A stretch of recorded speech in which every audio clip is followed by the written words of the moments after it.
जय श्री राम। छा करई घन विबुध गण बरसहि सुमन सिहाई, देखत गिरिबन बिहग मृग राम चले मग जाहि। इस भांति बादल छाया करते और देवता लोग फूल बरसाकर यशोगान करने लगे। श्री रामचंद्र जी पहाड़ों वनों पक्षी और मृगों को देखते हुए मार्ग में चले जा रहे थे। सीता लखन सहित रघुराई, गांव निकट जब निकसहि जाई। सुनि सब बाल वृद्ध नर नारी, चले तुरत गृह काज बिसारी। श्री रामचंद्र जी सीता और लक्ष्मण सहित जब गांवों के निकट पहुंचते तब वहां उनके आगमन का समाचार सुनकर सब अपने घरों का काम काज छोड़कर झट उन्हें देखने के लिए चल देते थे। राम लखन सिय रूप निहारी, पाई नयन फल होई सुखारी। सजल बिलोचन पुलक शरीरा, सब भय मगन देखी दो बीरा। और पहुंचकर राम सीता लक्ष्मण का दर्शन कर सुखी हो जाते और नेत्रों में आनंद का जल भर आता। इस प्रकार राम लक्ष्मण दोनों वीरों को देख लोग ऐसा मगन हो जाते कि बरनी न जाय दसा तिन केरी। लही जनु रंग कहे सुरमनि ढेरी, एक कहे एक बोली सिख देही। लोचन लाहु लेहु छन एही। उनकी दशा वर्णन नहीं की जाती है, मानो जन्म के दरिद्र को चिंतामणि की ढेर मिल गई हो। एक दूसरे को बुलाकर शिक्षा देते थे कि आओ क्षण भर नेत्रों का फल ले लो। राम ही देखी एक अनुरागे, चितवत चले जाहि संग लागे। एक नयन मग छवि उर आनी, होई शिथिल तन मन बर बानी। श्री रामचंद्र जी को देखकर कुछ लोग तो ऐसे प्रेम अनुरागी हो गए कि साथ जाने लगे और कुछ नेत्रों से उनकी छवि को अपने हृदय में धारण कर तन मन और वाणी से शिथिल हो जाते। एक देखी बट छाह भली, डासी मृदुल तरण पात। कहीं गवाई छिनुक श्रमो, गवनब अवहि की प्रात। कुछ लोग बरगद की छाया देखकर तृण और पत्ते बिछाकर श्री रामचंद्र जी से कहते थे कि क्षण भर यहाँ विश्राम कर फिर चाहे आप अभी चले जाइए या प्रातः काल चले जाइएगा। एक कलश भरिया नहीं पानी, अंचई नाथ कहीं मृदुबानी। सुनि प्रिय वचन प्रीति अति देखी, राम कृपाल सुशील विशेषी। जानि श्रमत सी मन माही, घर कबिलम्ब कीन भट छाही। कोई घड़ा भर पानी लेकर आते हैं और मीठी वाणी में कहते हैं कि हे नाथ आचमन कीजिए। उनकी अत्यंत प्रीति देखकर और प्रिय वचन सुनकर कृपालु एवं सुशील राम जी सीता को थकी हुई जानकर वट की छाया में घड़ी भर समय बिताते हैं। मुदित नारी नर देखई शोभा, रूप अनूप नयन मन लोभा। एकटक सब सोहई चहु ओरा, रामचंद्र मुख चंद चकोरा।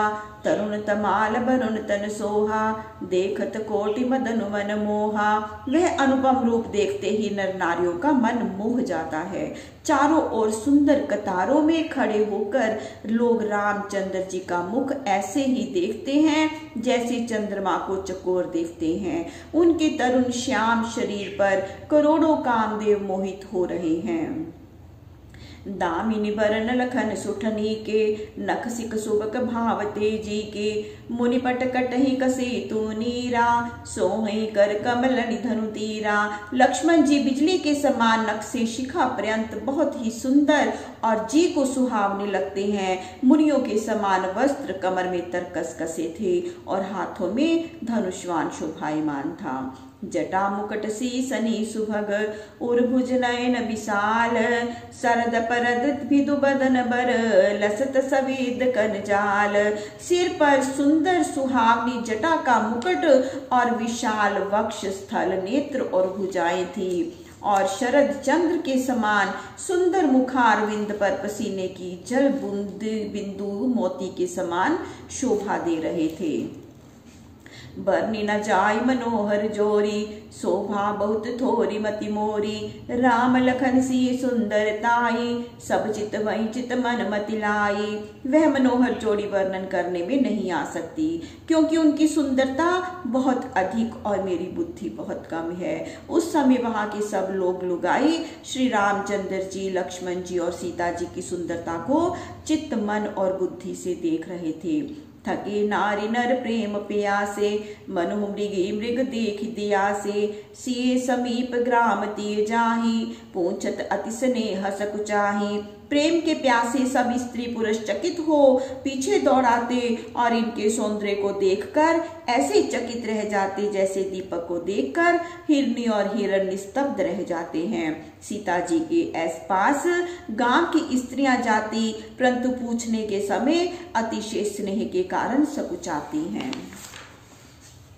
बार बार सब लाग ही पाए, कहीं वचन मृदु सरल सुभाए, राजकुमारी विनय हम करही, तिये सुभाए कछु पूछत डरही। सब स्त्रियां बारंबार सीता जी के चरणों में गिर लगती और सरल स्वभाव के कारण कोमल एवं अति सुहावने वचन कहती हैं कि हे राजकुमारी, हम आपसे विनती करती हैं, परंतु स्त्री स्वभाव से पूछती हुई कुछ डरती हैं। स्वामिनी अभिने क्षमवी हमारी, विलगुन मानव जान गवारी, राजकुंवर दो सहज सलोने, इन ते लही दुती मरकत सोने। हे स्वामिनी, जो हमारा अपराध हो सो क्षमा करना और हमें गांवारी सन जानकर हमारे कहने को बुरा न मानना। ये दोनों राजकुमार इतने सुंदर व सलोने हैं, मानो मरकत मणि व सुवर्ण ने इन्हीं से कांति पाई हो। श्यामल गोर किशोर बर, सुंदर सुषमाएन, सरद सरबरी नाथ मुखो, सरद सरोरुह नैन। इनकी सुंदरता किशोर अवस्था बहुत ही सुंदर है, ये शोभा के धाम है। शरद ऋतु के पूर्ण चंद्रमा के सदृश इनका मुख है और शरद ऋतु के कमल के से सुंदर नेत्र हैं। कोटि मनोज लजाव निहारे, सुमुखी कहूँ को आहि तुम्हारे, सुनि स्नेह मने मंजुल बानी, सकुचि सिए मन महु मुस्कानी। हे सुमुखी, अपनी शोभा से करोड़ों कामदेवों को लज्जित करने वाले ये तुम्हारे कौन हैं? उन स्त्रियों की ऐसी स्नेह भरी मधुर वाणी को सुनकर सीता जी संकोच के कारण मन ही मन मुस्कुराई। तिन्हि बिलोकति धरणी, दुहि सकोच सकुचित वर बरनी, सकुचित प्रेम बाल मृगनयनी, बोली मधुर वचन पिकमयनी। सीता जी उन स्त्रियों की ओर देखकर फिर पृथ्वी की ओर देखने लगी। वे दो तरफा संकोच से सकुचा गई। फिर वह हिरण के बच्चों के समान नेत्र वाली पिकमयनी मधुर वाणी के साथ बोली। सहज सुभाय सुभगतन गोरे, नाम लखनु लघु देवर मोरे, बहुरी बदन विदु अंचल ढाकी, पियतन चितहि भोई कर बाकी। जो सहज स्वभाव से सुंदर गोर शरीर है, इनका नाम लक्ष्मण है, ये मेरे छोटे देवर हैं। फिर अपना चंद्रमुख अंचल की ओंठ से छिपाकर अपने प्रियतम राम की ओर देखने लगी। खंजन मंजु तिरछी नयनयनी, निज पति कह्युति नहीं सिय शयननी, भई मुदित सब ग्राम बधूटी, रंग कहे राय राशि जन लूटी। खंजन पक्षी के समान सुंदर नेत्रों को तिरछा करके इशारे से अपने पति को जता दिया। सीता जी की इस चतुराई को देख गांव की सभी स्त्रियां बहुत प्रसन्न हुई, मानो दरिद्रों ने रत्नों का ढेर लूट लिया हो। अतिश प्रेम सिए पाए परी, बहुविधि देहि असीस, सदा सुहागिनी हो तुम, जब लगी मही नहीं शीस। गांव की स्त्रियां सीता की चतुराई को देखकर पांव पर पड़कर अनेक प्रकार का आशीर्वाद देती हैं और कहती हैं कि हे स्वामिनी, जब तक शेष जी के सर पर पृथ्वी रहे तब तक आप सुहागिन बनी रहो। पार्वती समपति प्रिय हो, देवी न हम पर छाड़ब छोहु, पुनि पुनि बिने करई कर जोरी, जोई मार्ग फिरई बहोरी। आप पार्वती के समान पति को प्रिय हो, हे देवी हम पर छोह न छोड़िएगा। फिर हाथ जोड़कर विनती करती हैं कि हे देवी, यदि आप फिर इस मार्ग से आए तो दर्शन देव जानी निज दासी, लखसी सब प्रेम पियासी, मधुर वचन कहीं कहीं पर तोषी, जन कुमुदनी को मुदी पोषी। हमें अपनी दासी जानकर अवश्य दर्शन देना। ऐसा वचन सुनकर सबको प्रेम की प्यासी जानकर सीता जी ने मधुर वचन कहकर सबको ऐसा प्रसन्न किया कि मानो चांदनी ने कुमुदनियों को खिलाकर पुष्ट कर दिया हो। तभी लखन रघुवर रुख जानी, पूछे मगु लो गई मृदुबानी। सुनत नारी नर भये दुखारी, पुलकित गात बिलोचन बारी। उस समय लक्ष्मण जी ने प्रभु का रुख जानकर लोगों से कोमल वाणी में मारत पूछा। प्रभु के जाने का विचार जान लोगों के दुखी नेत्रों में जल भर आए। मिटा मोद मन भये मलीने, विधि निधि दीन लेत जन छीने। समुझ करम गति धीरज कीना, सोधि सुगम मगु तीन कहीं दीना। सबका मन मलिन हो गया, मानो विधाता ने निधि देकर छीन लिया हो। फिर कर्म की गति समझकर मन में धैर्य धारण किया और अच्छा मार्ग शोध कर प्रभु से कह दिया। लखन जानकी सहित तब गवनु की नर गुनाथ, फेरे सब प्रिय वचन कहीं लिए लाई मन साथ। तब लक्ष्मण और सीता जी के साथ प्रभु ने वन को प्रस्थान किया।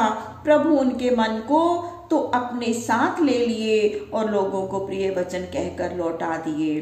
फिरत नारी नर अति पछताहि, देहि दोष देहि मन माहि। सहित विषाद परस पर कहीं, विधि कर तब उलटे सब अहि। पीछे लौटते हुए नर नारी बहुत पछताते हैं और मन ही मन देव को दोष लगाते हैं। सब लोग विषाद के साथ आपस में कहते हैं कि आहा, विधाता के सब कर्तव्य उल्टे हैं। निपट निरंकुश निठुर निशंकु, जय शशि कीन सरुज सकलंकु। रुख कलप तरु सागर खारा, तेई पठय बन राजकुमारा। हाय, विधाता बड़ा निष्ठुर निरंकुश और निशंक है कि जिसने चंद्रमा को रोगी और कलंक सहित किया है, जिसने कल्प वृक्ष को, पेड़ और समुद्र को खारा किया है, उसी ने इन राजकुमारों को भी वन में भेजा है। जो पै इनी दीन बनवासु, कीन बादि विधि भोग विलासु। ए विचरई मग में बिनु पद त्राना, रचे बादि विधि वाहन नाना। जब विधाता ने इनको बनवास दिया और फिर उसने भोग विलास को वृथा ही बनाया। जब ये मार्ग में नंगे पांव फिरते हैं तो फिर नाना प्रकार की सवारियां वृथा ही क्यों बनाई। ए मही पर ही डासी कुस पाता, सुबग से जगत सृजत विधाता। तरुबर बास इनई विद दीना, धवल धाम रच रच श्रम कीना। यदि ये पृथ्वी पर पड़ी हुई पत्तियां ही बिछा के सो रहते हैं तो उस विधाता ने सुंदर शैया क्यों रची। जब विधाता ने इन्हें वृक्ष के नीचे निवास दिया तो फिर महल बना के वृथा ही परिश्रम क्यों किया। जो मैं मुनिपट धर जटिल, सुंदर सुठी सुकुमार। विविध भांति भूषण बसन, बाद किए करतार। जब ये सुंदर सुकुमार श्रेष्ठ राजकुमार सिर पर जटाधर मुनि वेश धारण किए हुए हैं तो फिर विधाता ने नाना प्रकार के जो वस्त्राभूषण आदि बनाए हैं वे वृथा ही बनाए हैं। जो एक कंद मूल फल खाही, बादि सुधादि असन जग माही। एक कहें ये सहज सुहाए, आप प्रगट भय विधि न बनाए। यदि ये कंद मूल फल भोजन करते हैं तो जगत में अमृत आदि पदार्थ वृथा हैं। कोई कहते हैं कि ये स्वयं आप ही प्रकट हुए हैं, इनको विधाता ने नहीं रचा। जह लगी वेद कहीं विधि करनी, श्रवण नयन मन गोचर बरनी। देखऊं खोज भुवन दस चारी, कहूं अस पुरुष कहाँ अस नारी। क्योंकि विधाता की करतूती वेद में जहां तक कही है और जो देखने सुनने और सोचने में आती है उन सब को 14 भुवनों में खोज कर देख लो, ऐसा पुरुष और स्त्री कहाँ है। इन्हीं देखी विधि मनु अनुरागा, पटतर जोग बनावे लागा। कीन बहुत श्रम एक न आए, तेहि ईर्षा बन आनि दुराए। इनको देखकर विधाता मन में प्रसन्न हो इनके समान ही बनाने लगा तो परिश्रम बहुत किया परंतु एक भी बना न सका। तब ईर्ष्या से इन्हें वन में लाकर छिपा दिया। एक कहीं हम बहुत न जानहि, आप ही परम धन्य कर मानहि। ते पुनि पुण्य पुंज हम लेखे, जे देखई देखई जिन देखे। कोई बोले कि हम ज्यादा तो नहीं जानते पर इनके दर्शन करने से हम अपने आप को अत्यंत धन्य मान रहे हैं। हम उनको पुण्य की राशि समझते हैं जिन्होंने इनका दर्शन किया है, जो कर रहे हैं और जो करते रहेंगे। एहि विधि कही कही वचन प्रिय, लेहि नयन भरि नीर, किमि चलई मार्ग अगम, सुठी सुकुमार शरीर। इस प्रकार प्रिय वचन कहकर लोग नेत्रों में जल भर लेते हैं और कहते हैं कि ये सुकुमार सुंदर राजकुमार ऐसे कठिन मार्ग में कैसे चलेंगे। नारी स्नेह विकल बस होहि, चकई साँझ समय जन सोहि, मृदुपद कमल कठिन मगु जानी, गहबरी हृदय कहीं बरबानी। गांव की सब स्त्रियां स्नेह के कारण ऐसी विकल हो रही हैं कि मानो संध्या के समय चकई दुखित हो और सोच रही है। उनके चरण कमलों की अतिशय कोमल और वन को कठिन जानकर वे व्यथित हृदय से कहती हैं कि परसत मृदुल चरण अरुणारे, सकुचितमयी जिमि हृदय हमारे, जो जगदीश इन्हीं बनु दीना, कसना सुमन मय मार्ग कीना। इन लाल रंग के कोमल चरणों को छूते ही पृथ्वी वैसे ही द्रवीभूत होती है जैसे हमारे हृदय द्रवीभूत होते हैं। यदि परमेश्वर ने इनको वनवास दिया है तो फिर मार्ग को फूलों का क्यों नहीं बनाया। जो मागा पाई विधि पाही, ए राखई सखिया खई माही, जे नर नारी न अवसर आए, तिन सिंह राम न देखन पाए। यदि विधाता के पास मांगने से मिल सकता तो हे सखी हम इन्हें मांग आंखों में रख लेती। जो स्त्री पुरुष उस समय न आ सके उन्हें राम और सीता का दर्शन न हो सका। सुनि स्वरूप बूझई अकुलाई, अब लगी गए कहाँ लगी भाई, समरथ धाय बिलो कहीं जाई, प्रमुदित फिरहि जन्म फल पाई। जब वे सुंदरता को सुनते तो व्याकुल होकर पूछते कि कहाँ तक गए होंगे। तब ज्ञात होने पर जिन्हें सामर्थ्य थी वे दौड़ कर जा देखते और जन्म का फल पाकर लौट आते। अबला बालक वृद्ध जन, कर्मी जय पछिताई, होई प्रेम बस लोग इमे, राम जहाँ जह जाई। स्त्री बालक और बूढ़े हाथ मलते हुए पछताते हैं। इस प्रकार श्री रामचंद्र जी जहाँ जहाँ जाते थे वहां के लोग प्रेम के वशीभूत हो जाते थे। गाम गाम अस होय आनंदु, देखी भानुकुल कैरव चंदु, जे कछु समाचार सुनि पावई, ते नृप रान ही दोष लगावही। सूर्य कुल रूपी कुमुदनी को प्रफुल्लित करने वाले चंद्र स्वरूप श्री रामचंद्र जी के दर्शन कर गांव गांव में आनंद हो रहा है। जो लोग वनवास दिए जाने का कुछ भी समाचार सुन पाते हैं वे राजा रानी दशरथ कैकई को दोष लगाते हैं। कहीं एक अति भल नर नाहु, दीन हमें जोई लोचन लाहो, कहीं परस्पर लोग लुगाई, बातें सरल सने सुहाई। कोई कहता कि राजा दशरथ बहुत अच्छे हैं कि जिन्होंने हमको नेत्रों का लाभ दिया। स्त्री पुरुष आपस में इस प्रकार की सरल स्नेह युक्त बातें कहते हैं। ते पितु मात धन्य जिन जाए, धन्य सो नगरु जहाँ ते आए, धन्य सो देसु सैल बन गाओ, जय जय जाय धन्य सो उठाओ। वे माता पिता धन्य हैं जिन्होंने इनको जन्म दिया और वे नगर धन्य है जहाँ से ये आए हैं। वह देश पहाड़ वन गांव और वह स्थान भी धन्य है जहाँ जहाँ ये जाते हैं। सुख पाओ बिरंच रचते ही, ए जही के सब भांति स्नेही, राम लखन पथि कथा सुहाई, रही सकल मग कानन छाई। ब्रह्मा उन्हें रच कर ही प्रसन्न हुआ है जिनके वे श्री रामचंद्र जी सब प्रकार से प्रिय हैं। श्री रामचंद्र जी सीता जो लक्ष्मण जी की कथा समस्त मार्ग और वन में छा गई। यही विधि रघुकुल कमल रवि, मगलो गए सुख देत, जाहि चले देखत विपिन, सिए सौमित्र समेत। इस प्रकार रघुवंश रूपी कमल के सूर्य श्री रामचंद्र जी मार्ग में मिलने वालों को सुख देते सीता तथा लक्ष्मण को साथ लिए वन को देखते चले जा रहे हैं। आगे राम लखनु बनु पाछे, तापस वेश विराजत काछे, उभे बीच से सोती कैसे, ब्रह्म जीव बीच माया जैसे। आगे राम और उनके पीछे लक्ष्मण तपस्वियों का वेश बनाए शोभायमान हैं। उनके बीच सीता जी वैसी ही शोभायमान लगती हैं जैसे ब्रह्मा और जीव के बीच में माया सुशोभित रहती है। बहुरी कहूँ छवि जसी मन बसई, जनु मधु मदन मध्य रति रसई। उपमा बहुरी कहूँ जिय जोही, जनु मधु बितुर बिच रोहनी सोही। जैसे वसंत और कामदेव के बीच में रति शोभायमान है, उस उपमा को फिर अपने जी में सोच कर कहता हूँ कि जैसे चंद्रमा और बुध के बीच में रोहिणी शोभित है। प्रभु पद रेख बीच बीच सीता, धरती चरण मग चलती सभीता। सिए राम पद अंक बराए, लखन चले मगुदाहि निलाए।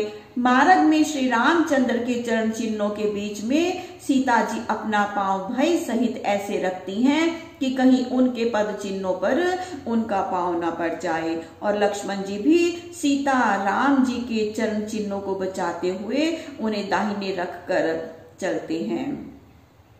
राम लखन सिय प्रीति सुहाई, वचन अगोचर किमि कहीं जाई। खग मृग मगन देखि छवि होई, लिए चोरी चित राम बटोही। इस प्रकार श्री राम और लक्ष्मण जी की प्रीति का वर्णन करना वाणी से परे है। उनकी शोभा को देखकर मृग पक्षी मग्न हो जाते हैं, क्योंकि पथिक रूपी श्री रामचंद्र जी ने उन सब के चित्त को चुरा लिया था। जिन जिन देखे पथिक प्रिय, सिए समेत दो भाई। भव मगु अगम आनंद तेई, बिन श्रम रहे सिराई। जिन जिन लोगों ने सीता सहित प्यारे पथिक श्री राम लक्ष्मण दोनों भाइयों को देखा, वे इस संसार रूप अगम मार्ग को बिना परिश्रम ही आनंद से पार कर गए। जय श्री राम। प्रभु श्री राम सबका मंगल करे, सबका कल्याण करे, सबको सुख और सबको स्वास्थ्य प्रदान करे। जय श्री राम।